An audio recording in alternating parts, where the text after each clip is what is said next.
దేవునికి స్తోత్రం. మనం రెండవ వర్తమానాన్ని ఆలకిద్దాము. యూదా రాసిన పత్రిక ప్రకటన గ్రంథానికి ముందు ఉంటుంది. చివరి పుస్తకం ప్రకటన క్రొత్త నిబంధనలో ఒకే ఒక అధ్యాయము యూదా రాసిన పత్రిక.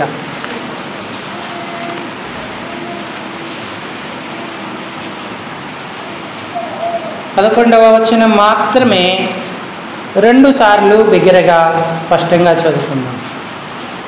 యూదా పత్రిక 11వ వచనం. అయ్యో వారికి శ్రమ, వారు కయీను నడిచిన మార్గమున నడిచిరి, బహుమానము పొందవలనని బిలాము నడిచిన తప్పు త్రోవలో ఆతురముగా పరిగెత్తిరి, కోరము చేసినట్టు తిరస్కారము చేసి నశించిరి. మళ్ళీ చదువుదాం.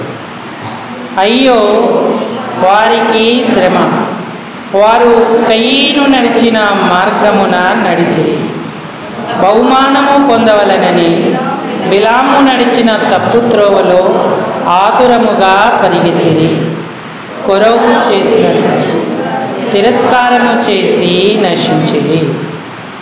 చాలండి.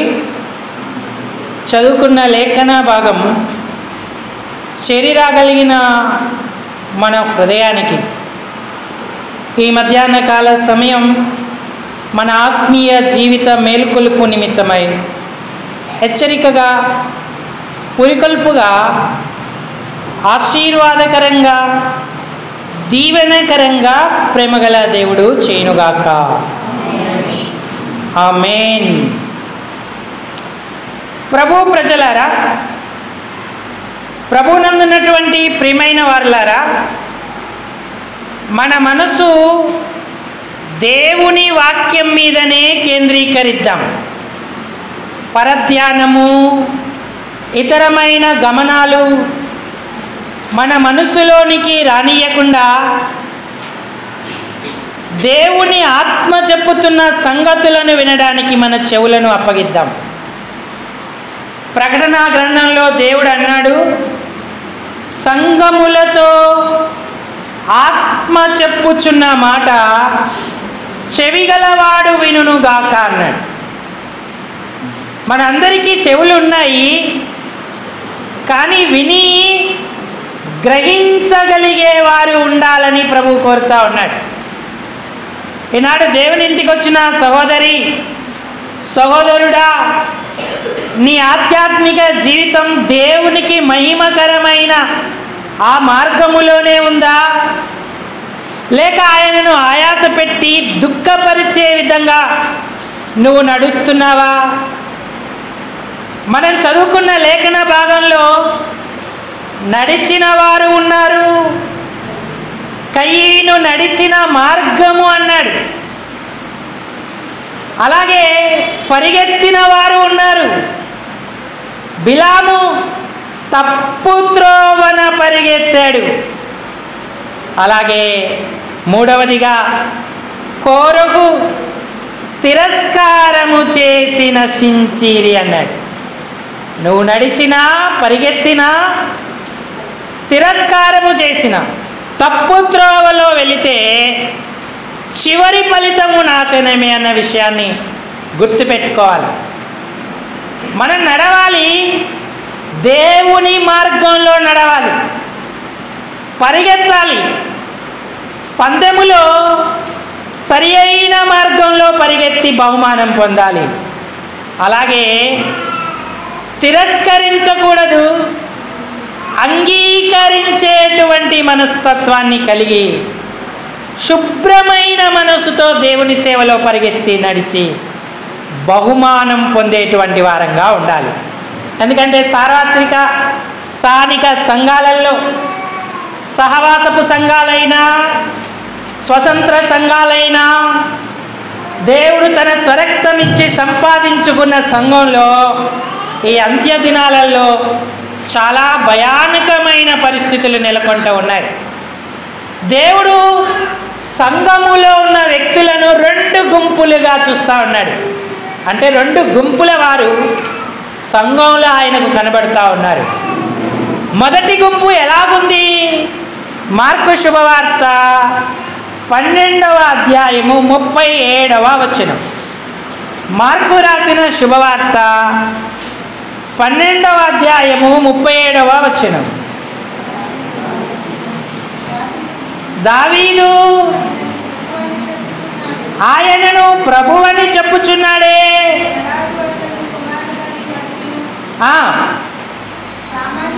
ఇక్కడ నుంచి జాగ్రత్తగా ఆలకిద్దాం. సామాన్య జనులు ఆయన మాటలు సంతోషముతో వినుచుండిరి. సంఘాలలో ఒక గుంపు ఉంది. ఆ గుంపు ఎవరంటే సామాన్య జనులు. ఆయన మాటలను సంతోషముతో వినుచుండిరి అన్నాడు. దేవుడు చూచినప్పుడు, నరులను పరిశీలించినప్పుడు, తన సంఘాలను పరిశీలిస్తున్నప్పుడు ఆయనకు సామాన్య జనులు కనబడతా ఉన్నారు. వారు సంతోషంగా ఉన్నారు. ఆయన మాటలు సంతోషంతో వినాలని ఆశపడతా ఉన్నారు.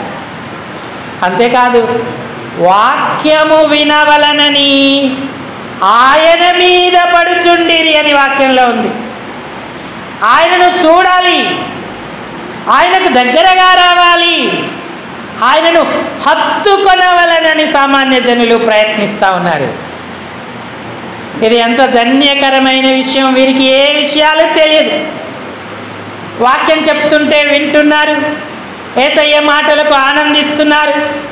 ఎక్కడ యేసయ్య ఉంటాడో ఆ ప్రాంతానికి వెళుతున్నారు. వారు ఏం సిద్ధపరచుకోవట్లేదు, ఆహారం సిద్ధపరచుకోవట్లేదు, మిగతా వాటి గురించిన ధ్యాసే వారికి లేదు. రొట్టిస్తే రొట్టె తీసుకుంటున్నారు, చేపలు వడ్డిస్తే చేపలతో తిని తృప్తి పొందుతూ ఉన్నారు, సంతోషంతో సాగుతూ ఉన్నారు. ఈనాడు క్రైస్తవ సంఘాలలో ఇలాంటి గుంపులు కొన్ని ఉన్నాయి. ప్రతి సంఘంలో సామాన్య జనుల వలె కొంతమంది ఉంటారు. వీరికి రాజకీయాలు, కుట్రలు, కుతంత్రాలు, పన్నాగాలు, వెన్నుపోట్లు తెలియవు. సామాన్య జనుల గుంపులో ఉంటారు. చక్కగా సమయానికి ఆలయానికి వస్తారు, పాటిస్తే పాట, ప్రార్థనిస్తే ప్రార్థన, పని చేయాల్సి వస్తే పని చేస్తూ సంఘముతో కలిసి దేవుని మాటలను సంతోషంగా వింటూ తమ యాత్రను కొనసాగిస్తూ ఉంటారు.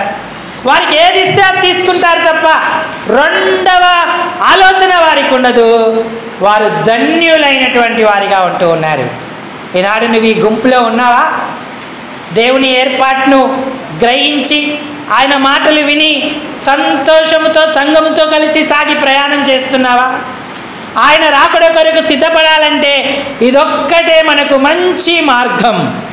ఈ గుంపులో ఉన్న వారందరూ కూడా యేసయ్య రాకడను సునాయాసంగా ఎదుర్కొంటారు. సమృద్ధిగా వారు సిద్ధపడేటువంటి వారిగా ఉంటారు. ఇది మొదటి గుంపు. ఇక రెండవ గుంపు కూడా ఉంది. అది ఎలాంటి గుంపు? 14వ అధ్యాయం మార్కు సువార్త మొదటి 2 వచనాలు. 2 దినాలైన పిమ్మట పస్కా పండుగ అనగా పులియని రొట్టెల పండుగ వచ్చెను.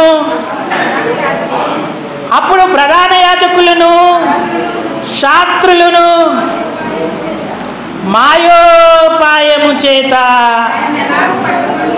ఆయనను ఎలాగు పట్టుకొని చంపుదుమా అని ఆలోచించుకొనుచుండిరి. ఆ ప్రజలలో అల్లరి కలుగునేమోనని.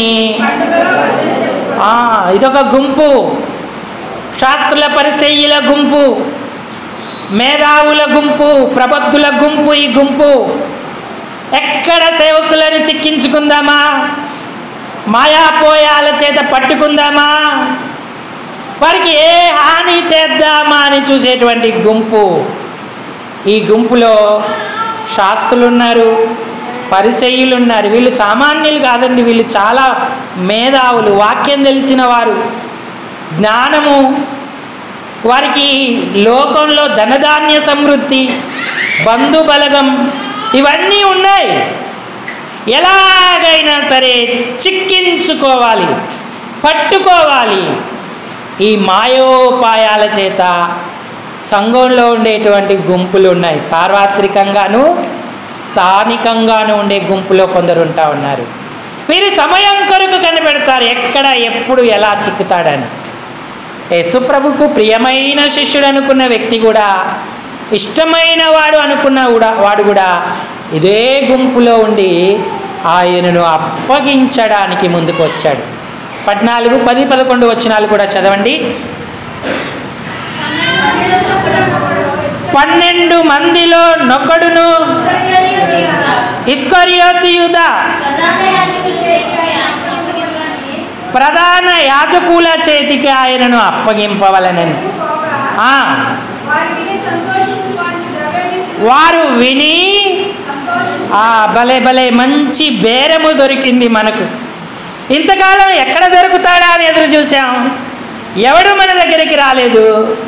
ఇదిగో వారిలో ఒకడే మన దగ్గరికి వచ్చాడు అని వారు విన్నారు, సంతోషించారు. నీకేం పర్లేదు అబ్బాయి, నీకెంత కావాలో చెప్పు, మేము అంత ఇస్తామని వాడితో బేరాలాడి ఆ ద్రవ్యాన్నిత్తునని వాగ్దానము చేసిరి గనక వాడు ఆయనను అప్పగించుటకు తగిన సమయము కనిపెట్టుచుండెను అన్నాడు.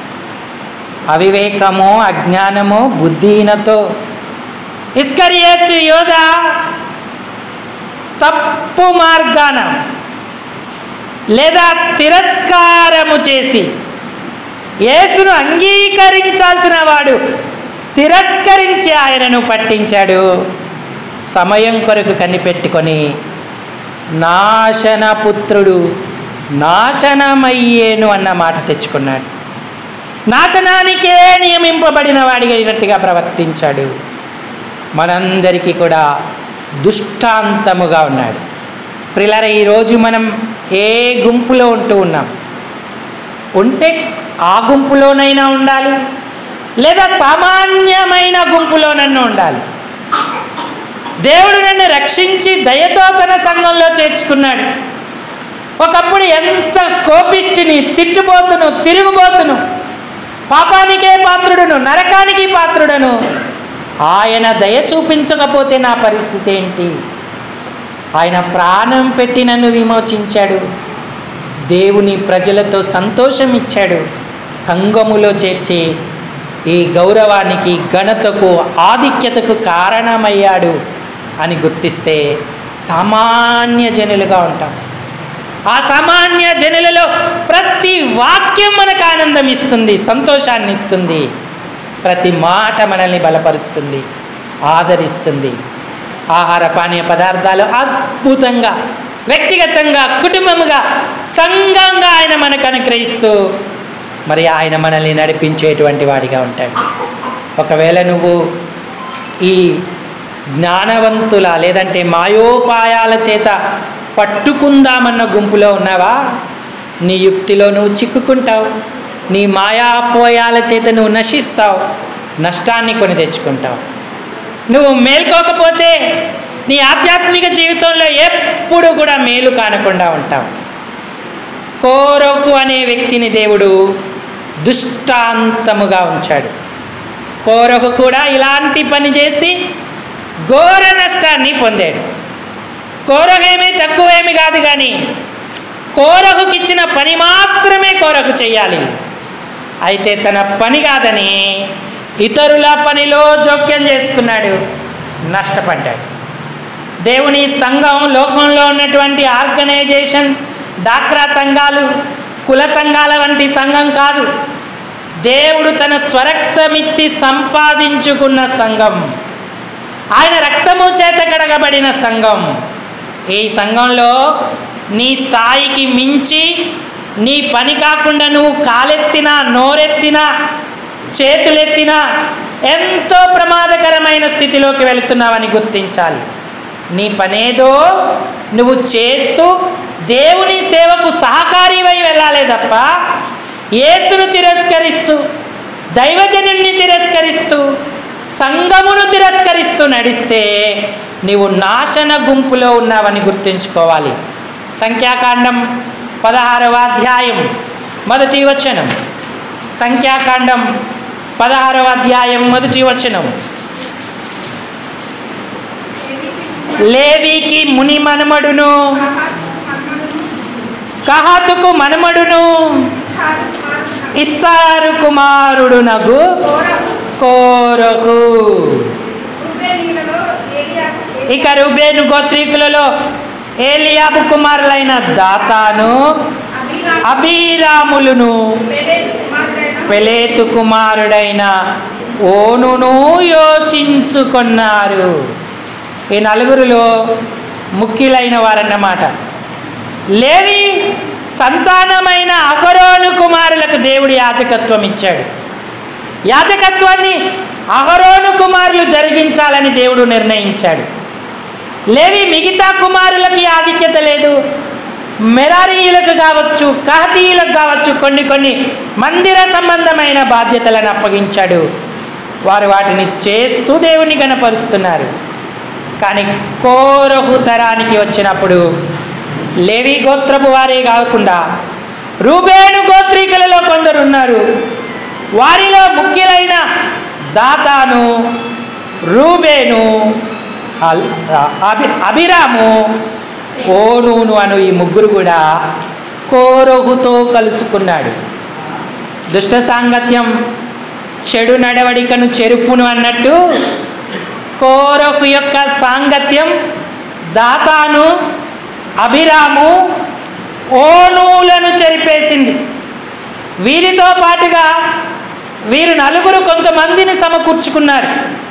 ఇశ్రాయేలీలలో పోరి పొందిన సభికులలో సమాజ ప్రధానులైన 250 మందితో మోషేకు ఎదురుగా లేచి మోషేకు అహరోనులకు విరోధముగా పోగుపడి, మీతో మాకిక పని లేదు, ఈ సర్వ సమాజంలో ప్రతి వాడు పరిశుద్ధుడే, యెహోవా వారి మధ్యనున్నాడు, యెహోవా సంఘం మీద మిమ్మును మీరేలా హెచ్చించుకొనుచున్నారు అన్నాడు.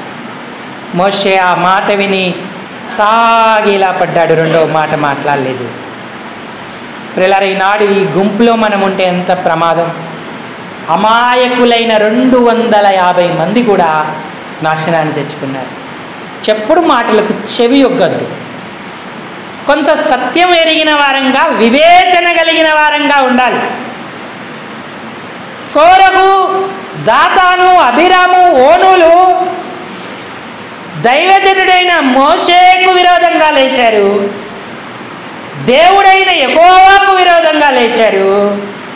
ఆయన సమాజానికి వ్యతిరేకంగా గలిబిలిని, కలవరాన్ని పుట్టించే వ్యక్తులుగా వారు లేచారు. మోషే అన్నాడు, సరే మంచిది, ఎవడు దేవుని వాడో ఎవడు కాదో ఆయనే నిర్ణయిస్తాడు. రేపు మీరందరూ కూడా మీ 250 మంది ధూపార్తులు తీసుకొని యెహోవా సన్నిధికి ధూపము వేయుటకు ఆయన సన్నిధికి రండి అని చెప్పి వారిని పిలిపించాడు. కొరగు కుమారులతో మాట్లాడాడు. యెహోవా మందిర సేవ మీకు అంత చులకనగా ఉందా?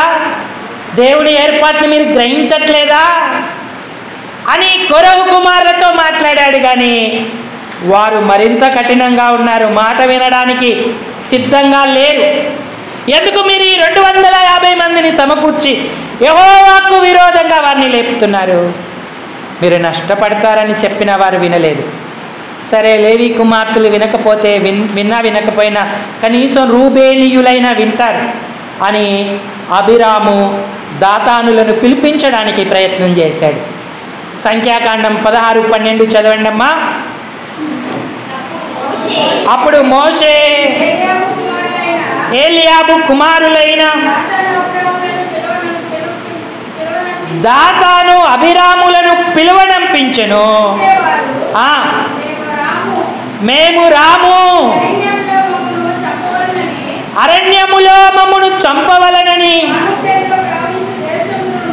పాలు తేనెలు ప్రవహించు దేశములో నుండి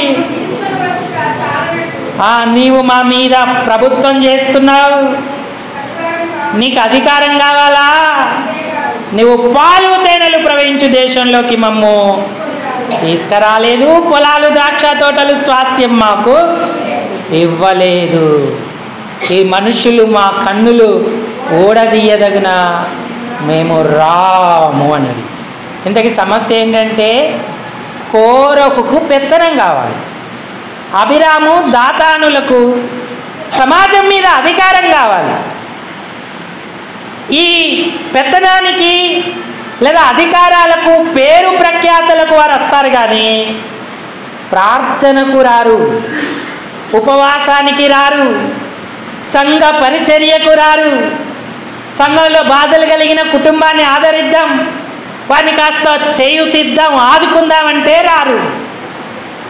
ఇలాంటి గుంపులో మనం ఉంటే మనకేం ప్రయోజనం? దేవుడు పిలిచింది తన ధర్మాన్ని, తన పరిచర్యను జరిగించడానికి. నీకు పేరును, ప్రఖ్యాతను, అధికారాన్ని, పెత్తనాన్ని తన ప్రజల మీద ఇవ్వడానికి కాదు. మోషే సాగిలా పడేను అన్నాడు, సర్వ సమాజం ఎదుట సాగిలా పడ్డాడు. ఎందుకంటే మోషేకి తెలుసు వీళ్ళు సామాన్యులైన గొప్పవారైన వీరిలో ఇక్కడ ఉన్న వారందరికంటే నేను ఎవరికంటే కూడా గొప్పవాడను గాను, దేవుడు తన కృపచేత నన్ను ఎన్నుకున్నాడని గ్రహించాడు, అహరోను గ్రహించాడు. అందుకే వారు తగ్గించుకున్నారు. వీరు మాత్రం తమది కాని పని విషయంలో జోక్యం చేసుకున్నారు. లేనిపోనివన్నీ ప్రజలకు చెప్పి 250 మందిని పోగు చేసుకున్నారు. మాట విన్నారు, ప్రజల్లో వారికి పేరుంది, వారు లోబడ్డారు. తీరా దేవుడి ఆ పరీక్ష వచ్చే సమయానికి వారు ఎంతో నష్టపడ్డారు. మనం సామాన్య జనులమై ఉంటే ఎంతో ధన్యులమవుతాం. వాక్యం మనకు మరింత లోతుగా అర్థమై గ్రహింపుకొచ్చి ఆయన స్వరూప్యంలోకి మార్చబడుతూ ఆయన వెంట వెళుతూ ఉంటాం. వేరు వేరు వేరు ఆలోచనలు, భావాలు మనకు కలిగితే వీరి వలనే కోరుకొని సంఘానికి, సేవకులకు, దేవునికి విరోధంగా లేచి మనం నష్టపడేటువంటి వారంగా ఉంటాం. అప్పుడు ధూపార్తలు అందరూ తీసుకొచ్చారు, అగ్ని వేసుకొచ్చారు. దేవుడు వారితో మాట్లాడాడు, మోషేతో అన్నాడు, మీరు పక్కకు తప్పుకోండి, నేను వీరిని కాల్చివేస్తాను అన్నాడు. సంఖ్యాకాండం 16వ అధ్యాయం 19వ వచనం చదవండి. కోరకు ప్రత్యక్ష గుడారము యొక్క ద్వారమునొద్దకు సర్వ సమాజమును వారికి విరోధముగా పోగు చేయగా యెహోవా మహిమ సర్వ సమాజమునకు కనబడెను. ఈ సమాజములో నుండి అవతలికి వెళ్ళండి, క్షణములోనే నేను వారిని కాల్చివేయునని మోషే అహరోనులతో చెప్పగా, అప్పుడు కూడా మోషే సాగిలా పడ్డాడు, దేవుణ్ణి వేడుకున్నాడు, ప్రార్థన చేశాడు. వద్దు ప్రభువా, సమాజం మీద నువ్వు కోప్పడొద్దు అని వేడుకున్నాడు. సరే అయితే కొరహు, దాతాను, అభిరాముల గుడారాలలో నుండి తప్పుకోండి అన్నాడు. అప్పుడు తప్పుకొనగా ఆ గుడారాలలో చూడండి, 27వ వచనంలో చదవండి.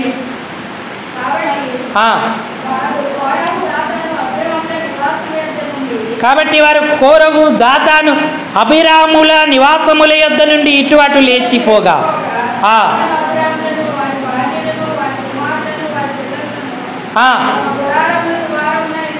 ఆ గుడార ద్వారమునొద్ద నిలిచిరి అన్నాడు. ఇక మోషే, దేవుడు నన్ను ఏర్పరచుకున్నాడని మీరందరూ తెలుసుకుంటారని కొన్ని మాటలు వారికి చెప్పాడు. ఆ మాటలు చెప్పి చాలించగానే వారి క్రింద నేల నెరవిడిచేను అన్నాడు. 32వ వచనం, భూమి తన నోరు తెరిచి వారిని, వారి కుటుంబములను, కోరహు సంబంధులందరినీ, వారి సమస్త సాంపాద్యాన్ని వారును వారి సంబంధులందరూ ప్రాణముతోనే పాతాళములో కూలిరి. భూమి వారిని ముంగివేసిన వారు సమాజములో ఉండకుండా నశించిరి. చుట్టుపట్ల ఉన్న వాళ్ళందరికీ భయం కలిగింది. వారు అక్కడి నుంచి పారిపోయారు. 250 మంది ఆ కొరగు సమాజంతో కలిసి నష్టపడినట్టుగా ఉన్నారు. మీరు ఇంటికి వెళ్ళాక ఈ 16వ అధ్యాయం అంతా చదవండి, మీకు ఇంకా క్లుప్తంగా స్పష్టంగా అర్థమవుతుంది.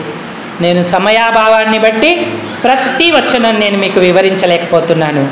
కాబట్టి గుర్తించండి, ఈ గుంపులో ఉన్నటువంటి వీరందరికీ కూడా నష్టపడింది, నాశనము సంభవించింది. దేవుని కోపాన్ని వారు తెచ్చుకున్న వారిగా ఉన్నారు. వాస్తవానికి కోపము కోరహు, అబీరాము, దాతానుల మీదనే చూపించాలి, కానీ సహకరించిన 250 మంది మీద కూడా వచ్చింది. వారు అజ్ఞానంగా సహకరించారు, అవివేకంగా సహకరించారు, ఏమి తెలియక సహకరించారో నష్టపడ్డారు.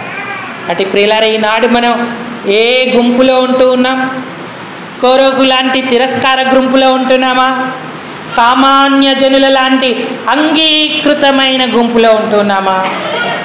దేవుని సంఘ క్షేమార్థమై, సంఘ క్షేమాభివృద్ధి నిమిత్తమై సేవకులు, దైవజనులు ఏ నిర్ణయం తీసుకున్నా దాన్ని మనం సహకరించే వారంగా ఉండాలి, అనుసరించే వారంగా ఉండాలి. పుల్లలేస్తూ పాడు చేసే వారంగా ఉండకూడదు. ఆ నిర్ణయాలను విఫలం చేసే విధంగా ఉండకూడదు, సఫలము చేసే విధంగా ఉండాలి. అప్పుడు పాపికి రక్షణ, పరిశుద్ధునికి క్షేమం, కీడులో ఉన్న వారికి మేలు. ఎన్ని అద్భుతాలు దేవుడు చూస్తాడో. ఆ సమయం పోతే మళ్ళీ రాదు. ఆ గడియ ఎందుకు దేవుడు నిర్ణయించాడో గుర్తించుకొని సహకరించేటువంటి వారిగా ఉండాలి. లోకంలో కష్ట నష్టాలు, మేలులు, అలాగే లాభ నష్టాలు ఎన్నో జరుగుతూ ఉంటాయి. ఇది ఈరోజు జరగదు, రేపు జరుగుద్ది అనేది ఏమీ లేదు. మనం మన ఆధ్యాత్మిక జీవితంలో మంచి నిర్ణయంలో ఉండాలి. ఏది జరిగినా ప్రభు పని నిలిపివేయకూడదు, ప్రభువు పనికి సహకరించేటువంటి మనసు ఉండాలి. కొరకు ఆ తత్వం లేదు కాబట్టి తిరస్కారం చేశాడు, నష్టపడ్డాడు. సామాన్య జనులు సంతోషంతో మందిరం గడుపుతున్నారు, కానీ అందులో కొందరు అధికారులు ఉన్నారు. ఆ అధికారులు మాత్రం తమ ప్రభువు పనిని చేయకపోయిరి. ప్రభువు పని చేయడానికి వారికి మనసు లేదు అని దేవుని యొక్క వాక్యంలో రాయబడి ఉంది. ఎజ్రా, నెహమ్యా గ్రంథాలలో గ్రహిస్తే మనం చదివినప్పుడు ఆ మాట మనకు కనబడుతూ ఉంటుంది. చూడండి,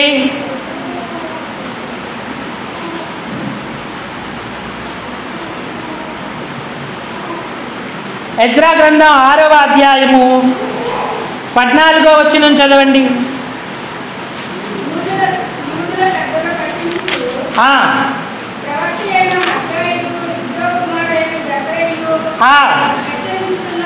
హెచ్చరించుచున్నందున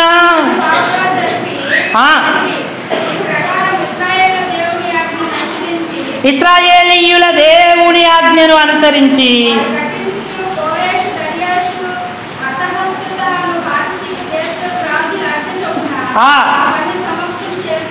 ఆ పనిని సమాప్తము వారు కడుతూ ఉన్నారు. ఎజ్రా గ్రంథంలో, నెహమ్యా గ్రంథంలో కూడా నెహమ్యా ప్రాకారాలు కడుతూ ఉన్నాడు. అందరూ సహకరిస్తున్నారు. సామాన్య జనులు చెత్తనెత్తి బయటపడేశారు, అలాగే గోడలను కడుతున్నారు. బరువులు మోసే బలం తగ్గిపోయినా వారు ఎంతో శక్తిని తెచ్చుకొని సమకూర్చుకుంటూ పనిచేస్తూ ఉన్నారు. కానీ దేవుడు ఇక్కడ ఏమంటున్నాడు?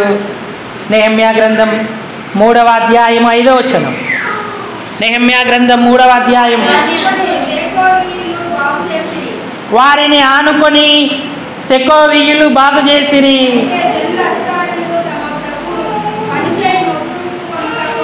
నాతో చెప్పండి అందరూ. అయితే, కొంచెం గట్టిగా చెప్పండి అమ్మా.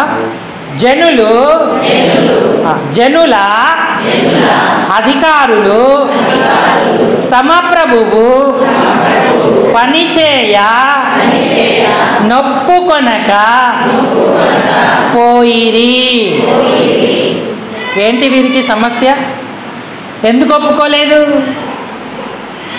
జనుల అధికారులు తమ ప్రభువు పనిచేయ నొప్పకపోయిరి అన్నాడు. ఎంత విషాదకరమైన గుంపులో వీరున్నారు. ప్రాకారాలు పాడై, గుమ్మాలు అగ్ని చేత కాల్చబడి, దేవుని పట్టణమైన యెరూషలేము శిథిలావస్థ స్థితిలో ఉంటే ఎక్కడో శూషణ కోటలో గవర్నర్గా పనిచేస్తున్న నెహమ్యా తన పనిని, తన బాధ్యతలను కొన్ని రోజులు సెలవు పెట్టి దుఃఖముతో కొన్ని దినాలు ఉపవాసం ఉండి దేవుని ఇంటికి వచ్చి ప్రజలను సమకూర్చుకొని పని జరిగిస్తూ ఉంటుంటే, అయితే అధికారులు మాత్రం ప్రభు పని చేయనొప్పకపోయిరి అన్నాడు. కట్టడం ముఖ్యమా, పడద్రోయడం ముఖ్యమా? కట్టడం ముఖ్యమా, నిలిపివేయడం ముఖ్యమా? ఈనాడు మనం ఏ గుంపులో ఉంటున్నామో మనం తెలుసుకోవాలి. మనం దేవుని ఏర్పాట్లో ఉండి దాన్ని సాగించినప్పుడు, సహకరించినప్పుడు ఆ ప్రతిఫలాన్ని మనం పొందుతాం. సామాన్యులు ధన్యులయ్యారు. శాస్త్రులు, పరిసయ్యులు, కోరహు, ప్రభు అధికారులు నష్టపడుతూ ఆయన ఆశీర్వాదం లేక నాశన మార్గాన నడిచేటువంటి వారిగా ఉన్నారు. ఈ విధానంలో గమనిస్తున్నటువంటి కోరహు కుమారులు ధన్యులయ్యారు. కోరహు కుమారులు తల్లిదండ్రులకు సహకరించలేదు, వారు భయపడ్డారు, దేవునికి సహకరించారు. అమ్మో, ఈ డెసిషన్స్ మనం తీసుకోకూడదు. అమ్మ చెప్పినా, నాన్న చెప్పినా నాకు దేవుడు వివేకం ఇచ్చాడు, ఏది అనుసరించాలో ఏది అనుసరించకూడదు అని గుర్తించారు. ఆ భూమి నెరవేర్చినప్పుడు కోరహు సమస్త సాంపాద్యం, అతని కుటుంబం అందరూ, అతనితో ఉన్న 250 మంది చనిపోయారు. కానీ కోరహుకున్న 3 పిల్లలు భయపడి మందిరములోకి పరిగెత్తుకుంటూ వెళ్ళారు. వారు పరిగెత్తుతూ వెళ్తూ ఉంటుంటే భూమి వారి వెనక నెరవేరుస్తూ వచ్చింది, వారిని కూడా మృంగేయాలని. అయితే వారు ఎప్పుడైతే దేవుని మందిరంలోకి పరిగెత్తారో ఆ భూకంపం మందిర గుమ్మము దాకా వచ్చి నిలిచిపోయింది. ఈ 3 కోరహు కుమారులు వెళ్ళి బలిపీఠం యొక్క కొమ్ములను పట్టుకున్నారు. మాకు మరణ శిక్ష విధించొద్దు, మా తండ్రుల పాపములో మమ్మల్ని చేర్చొద్దు, మేము గ్రహిస్తున్నాం, భయపడుతున్నామని దేవునికి లోబడ్డారు. ఎప్పుడైతే వారు దేవునికి లోబడ్డారో మరణ దండన వారి మీదకి రాలేదు. దేవుడు వారిని కనికరించాడు. కోరహుకు వచ్చినట్టుగా అతని కుమారుల మీదకి దేవుని శిక్ష రాకుండా వారు తప్పించుకున్నారు. సంఖ్యాకాండం 26వ అధ్యాయం 11వ వచనం. సంఖ్యాకాండం 26వ అధ్యాయం 11వ వచనం. అయితే కోరహు కుమారులు చావలేదు, దుష్టాంతములుగా మిగలలేదు. కోరహు కుమారులు మంచి మాదిరికి నిలిచారు. వారు దేవుణ్ణి, దైవజనులను, సంఘమును తిరస్కరించలేదు. దేవుడు జీవం వారికి ఇచ్చారు. సామాన్యమైన జనులలో వారు చేర్చబడ్డారు, ధన్యులయ్యారు. తర్వాతి తరాలలో దేవుని మందిరంలో అతి ప్రాముఖ్యమైన వారు ఎవరు అంటే కోరహు కుమారులే. కోరహు కుమారులే 84వ కీర్తన రాశారు. బలిపీఠమునద్ద మాకు నివాస స్థలము దొరికెను అన్నారు. బయటికి రావడానికే భయపడిపోయారు వాళ్ళు. మందిరము విడిచి మందిరములోనే ఉన్నారు, ఆశీర్వాదాన్ని అనుభవించారు. ప్రియులారా, దేవుని రాకడ ఆసన్నమవుతుంది. కేవలం 84వ కీర్తనే కాదు, దినవృత్తాంతాల గ్రంథాలలోనూ ఇక్కడ అక్కడ పరిశీలిస్తే కోరహు సంతానం దేవునికి గాయకులుగా, పాటలు పాడేవారిగా, వాయిద్యాలు వాయించేవారిగా, మధురమైన కీర్తనలు రచించిన వారిగా ఉన్నారు. 150 కీర్తనలలో ఎన్నో ప్రశస్తమైన కీర్తనలు కోరహు కుటుంబీకులు రాశారు. వారి మనవలు, మనవరాండ్రు కుమారులుగా పరిగణింపబడ్డారు, కుమారులుగా పిలువబడ్డారు, ధన్యులయ్యారు. ఈనాడు మనం ఎలాంటి అనుభవంలో ఉన్నాము? సామాన్య జనుల గుంపులో ఉండి ఆయన ఆశీర్వాదాలు పొందుతున్నామా? శాస్త్రులు, పరిసయ్యులు, మేధావులు అనుకున్న వారి గుంపులో ఉండి మాయోపాయాలు, యుక్తి, పన్నాగాలు, ఇతర వాక్యత నింపబడుతూ నష్టాన్ని పొందుకుంటున్నామా? నువ్వు ఎంపిక చేసుకోవాల్సిన తరుణం ఆసన్నమైంది. దేవుని రాకడ ఆసన్నమవుతుంది. ఆయన సన్నిధిలో మనం నిలబడాలంటే కోరహు కుమారుల వలె ఉండాలి. తిరస్కరించిన కోరహులాగా ఉండొద్దు, పరిసయ్యులు, శాస్త్రులాగా ఉండొద్దు. సామాన్యమైన జనుల వలె సంతోషముతో ఆయన మాటలు వింటూ ఆయనను హత్తుకొని సాగవలసిన వారంగా ఉంటాం.